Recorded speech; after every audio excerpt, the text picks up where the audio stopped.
ജനുവരി 19 ഇന്നത്തെ daily reflection. ദിവസം മുഴുവനായുള്ള വിശ്വാസം എന്ന തലക്കെട്ടോടുകൂടി ബിൽ വിൽസന്റെ കഥയിലെ അവസാന ഭാഗമാണ്.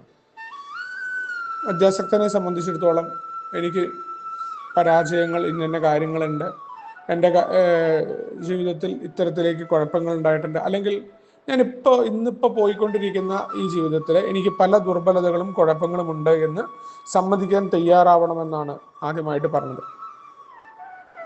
അങ്ങനെ ആകുമ്പോൾ നമ്മൾ നമ്മുടെ കുഴപ്പങ്ങളും നമ്മുടെ കുറവുകളും എല്ലാം സമ്മതിക്കാൻ തയ്യാറാവുന്നു. അപ്പം അവിടെ ഞാൻ എന്താണ് എന്ന വ്യക്തമായ ഒരു കാഴ്ചപ്പാട് നമുക്ക് കിട്ടി. ഇനി എങ്ങനെയാണ് മുന്നോട്ട് പോവുക? അയ്യോ, ഇപ്പം ഞാൻ എൻ്റെ ജീവിതത്തിൽ ഇത്രയൊക്കെ പ്രശ്നങ്ങൾ ഉണ്ടായല്ലോ, ഇനി ഇവിടെ നിന്ന് എങ്ങനെ മുന്നോട്ട് പോകും എന്നുള്ള ആ ചിന്ത, അവിടെ വിഷമിക്കേണ്ട കാര്യമില്ല എന്നാണെന്ന്. നിങ്ങൾ ഏതൊരു കാര്യവും പരാജയം സമ്മതിക്കാനും നിങ്ങളുടെ ദുർബലതകൾ സമ്മതിക്കാനും തയ്യാറായോ, അത് നിങ്ങളുടെ അടിത്തറയായി മാറുകയും ആ അടിത്തറയിൽ നിന്നുകൊണ്ട് നിങ്ങൾക്ക് തുടങ്ങാൻ പറ്റുമെന്ന് പറയുന്നിടത്ത് നിനക്ക് സാധ്യമല്ല, പക്ഷെ നിന്നെക്കാൾ വലിയ ശക്തി എന്ന ആശയം കടന്നു വരുന്നു. ആ വലിയ ശക്തി എങ്ങനെയാണ് പ്രവർത്തിക്കേണ്ടത്, എവിടെയാണ് പ്രവർത്തിക്കേണ്ടത്?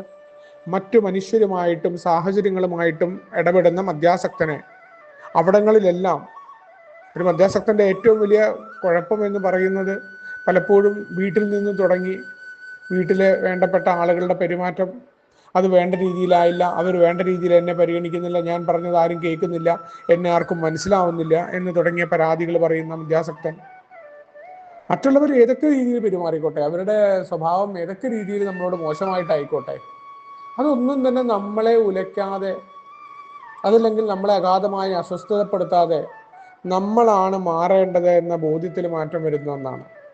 മറ്റു മനുഷ്യരെ അംഗീകരിക്കൽ കൂടി അവിടെ വിശ്വാസത്തിന്റെ ഭാഗമായിട്ട്, എന്നെക്കാൾ ഒരു വലിയ ശക്തി എന്ന ആശയം, ആ വലിയ ശക്തിയെ വിശ്വസിക്കാൻ തയ്യാറാവുന്നതിൻ്റെ ഭാഗമായിട്ട് തന്നെയാണ് മറ്റൊരാളുടെ അടുത്ത് നമ്മൾ കീഴ്പ്പെടാനും, നമ്മുടെ മുന്നേ കടന്നുപോയ ഒരാളുടെ അടുത്ത് സ്പോൺസർഷിപ്പുമായിട്ട് ബന്ധപ്പെട്ടുകൊണ്ട് പ്രോഗ്രാം ഏറ്റെടുക്കാനും, എൻ്റെ ബുദ്ധി മാറ്റിവെക്കാനും ഞാൻ അവിടെ തയ്യാറാവുന്നു എന്നുള്ളതാണ്.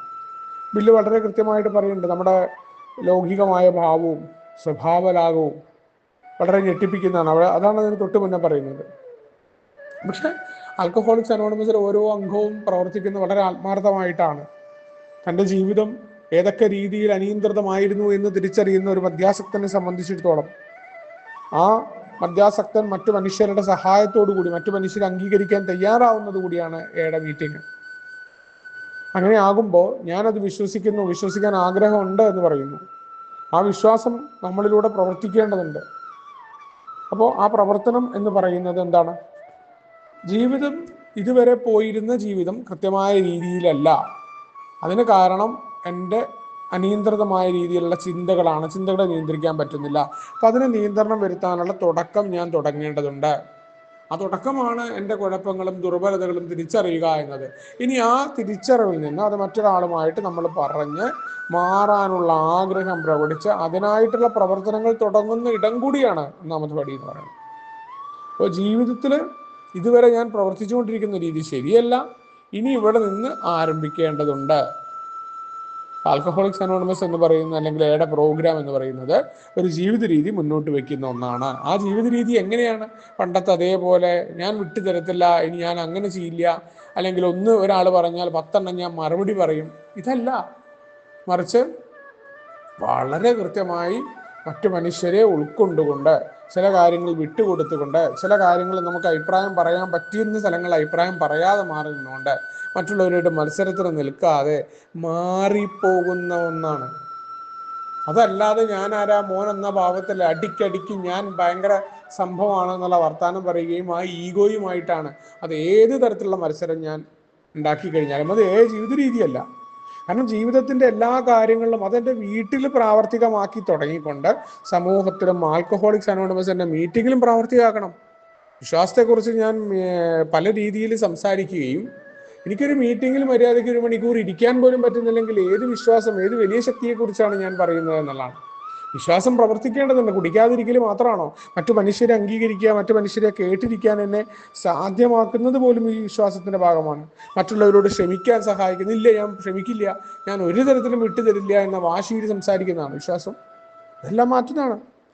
മറ്റു മനുഷ്യർ നമുക്ക് തന്നിട്ടുള്ള ഈ സന്ദേശം അതേപോലെ മറ്റു ആളുകളുമായിട്ട് നമ്മൾ പ്രവർത്തിക്കേണ്ടതുണ്ട് എന്നുള്ള ബോധ്യം വരികയാണ്. അതുകൊണ്ടാണ് പ്രവർത്തനം കൂടാതെയുള്ള വിശ്വാസം വിപുലമാക്കേണ്ടതുണ്ട് മദ്യാസക്തൻ എന്ന് പറയുന്നതിൻ്റെ കാരണം. എങ്ങനെയാണ് പ്രവർത്തനം? ഇവിടെ സ്വയം ത്യാഗത്തിലൂടെയും ആ ത്യാഗത്തിലൂടെയുള്ള പ്രവർത്തനങ്ങളുമാണ്. ആ ത്യാഗം എന്ന് പറയുന്നത് ഈഗോയുടെ, എൻ്റെ ഞാനെന്ന ഭാവത്തിന്റെ നാശമാണ്. പലപ്പോഴും നമുക്ക് ഞാൻ എന്തോ സംഭവമാണ്, എന്നെ അപമാനിച്ചു, എന്നോട് അങ്ങനെ ചെയ്തു എന്ന തോന്നലുകൾ അതിനെപ്പോലും മാറ്റി നിർത്താനായിട്ട് സഹായിക്കുന്നതാണ്. നമ്മൾ ആഗ്രഹിക്കുന്ന രീതിയിൽ സിറ്റുവേഷൻ വരുമ്പോൾ മാത്രം നമ്മൾ സന്തോഷമായിരിക്കുകയല്ല, എല്ലാം നമുക്കെതിരെയായി വരുമ്പോൾ, എല്ലാ തരത്തിലും നമുക്ക് ഒരു പ്രതീക്ഷകളുമില്ല എന്ന് നമ്മൾ ചിന്തിക്കുന്നിടത്ത് നിന്ന് കൃത്യമായി അവിടെ പ്രവർത്തിക്കുന്ന ഒന്ന്, അവിടെയാണ് ആ വലിയ ശക്തി അല്ലെങ്കിൽ ആ വിശ്വാസം പ്രവർത്തിക്കേണ്ടത്. തീർച്ചയായിട്ടും എൻ്റെ കുഴപ്പങ്ങളും ദുർബലതകളും പറഞ്ഞാൽ അതിൽ നിന്നുകൊണ്ട് അത് മറ്റുള്ളവർക്ക് ഉപദ്രവകരമാകാതെ എങ്ങനെ പോകാൻ പറ്റും? അവിടെയാണ് സ്വയം ത്യാഗത്തിലൂടെ, പ്രവർത്തനങ്ങളിലൂടെ ഞാൻ എൻ്റെ ആത്മീയമായ ജീവിതത്തെ വിപുലപ്പെടുത്തേണ്ടതുണ്ട്. എൻ്റെ ഇതുവരെയുള്ള ജീവിത രീതി ശരിയല്ല, എൻ്റെ അറിവും എൻ്റെ ബുദ്ധിയുമാണ് എല്ലാം എന്ന ആ ഭാഗങ്ങളിൽ ഒരു മാറ്റം വരുത്താണ്. എല്ലാത്തിനെയും സംശയഗതിയോടുകൂടി മറ്റൊരാളെയും വിശ്വസിക്കാൻ പറ്റാതിരുന്ന നമ്മൾ മറ്റുള്ളവരെ വിശ്വസിക്കാൻ തുടങ്ങുന്നു. നമ്മുടെ കാഴ്ചപ്പാടിലൂടെയുള്ള വിശ്വാസമല്ല, അവരുടെ ഭാഗത്ത് നിന്ന് അവർക്ക് ഏതൊക്കെ രീതിയിൽ ചിന്തിക്കാൻ പറ്റും, ഓപ്പൺ മൈൻഡിലാണ്, തുറന്ന മനസ്സിനോടുകൂടി കേൾക്കുകയാണ്. അവിടെ പോലും നമ്മുടെ മുൻധാരണകളോ നമ്മുടെ കാഴ്ചപ്പാടുകളോ മറ്റുള്ള മനുഷ്യരിലേക്ക് അടിച്ചേൽപ്പിക്കാതിരിക്കുമ്പോൾ അവിടെ പോലും വിശ്വാസം പ്രവർത്തിക്കുകയാണ്.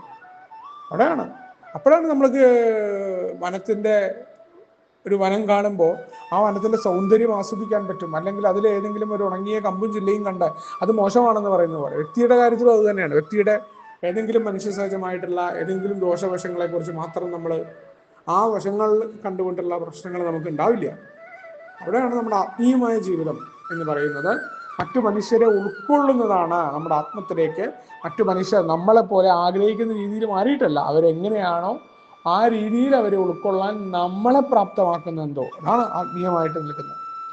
അപ്പോൾ മാത്രമാണ് മധ്യാസക്തന് തീർച്ചയായിട്ടും ഈ ദിവസം ആ വിശ്വാസത്തിൻ്റെ കരുത്തിൽ തൻ്റെ ജീവിതത്തിൽ ഉണ്ടാകുന്ന ഏതൊരു പ്രതിസന്ധിയും ഏതൊരു പ്രശ്നവും തന്നെ അഗാധമായിട്ട് ഉള്ളുലയ്ക്കാതെ, ഞാൻ ആൽക്കഹോളിക്സ് അനോണിമസിലെ ഒരു മെമ്പറാണ്, എയുടെ പ്രോഗ്രാമിൻ്റെ ഉള്ളിലാണ്, ഞാൻ ആത്മീയ ജീവിതത്തിലാണ് എന്ന ഒറ്റ ബോധ്യത്തിൽ ആ ഒരു വിശ്വാസം തരുന്ന ആ ഒരു എന്താ പറയുക, ആ ഒരു കരുത്തിൽ മുന്നോട്ട് പോകാനായി പറ്റുമെന്ന കൃത്യമായ ഓർമ്മപ്പെടുത്തലാണ് ഇന്നത്തെ ഡെയിലി റിഫ്ലക്ഷൻ. നമുക്ക് ഒരുമിച്ച് ഡേ പറയും തത്വങ്ങളോട് മുന്നോട്ട് പോകാം.